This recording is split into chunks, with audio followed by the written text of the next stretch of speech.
एक समय की बात है। एक गांव में एक मोहन नाम का एक लड़का रहता था। वह बहुत ही गरीब परिवार में जन्मा था। वह एक ऐसा लड़का था, उसके माता पिता बहुत ही गरीब थे और मजदूरी करके अपने परिवार का पेट पालते थे। जब माता पिता काम पर जाते हैं तो मोहन उन्हीं निर्माणाधीन इमारतों के आसपास खेलता रहता था। उसके पास उसी के जैसे अन्य बच्चे भी शामिल हो जाते थे। एक बार की बात है, काफी दिन से एक बड़ी इमारत का काम चल रहा था। वहां रोज मजदूरों के छोटे छोटे बच्चे एक दूसरे की शर्ट पकड़कर रेल रेल का खेल खेलते थे।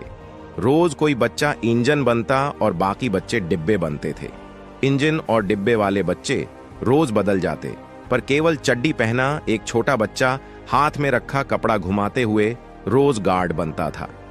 एक दिन एक शख्स ने पूछ लिया। उसने गार्ड बनने वाले बच्चे को पास बुलाकर पूछा, तुम रोज गार्ड बनते हो, तुम्हें कभी इंजन कभी डिब्बा बनने की इच्छा नहीं होती?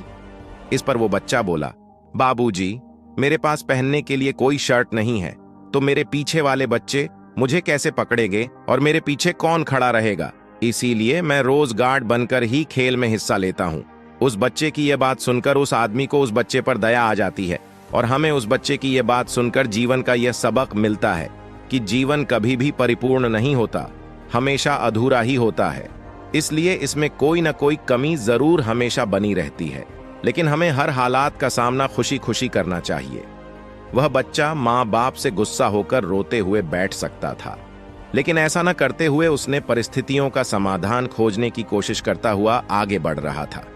इसलिए हमें भी समय समय पर परिस्थितियों का सामना करना चाहिए।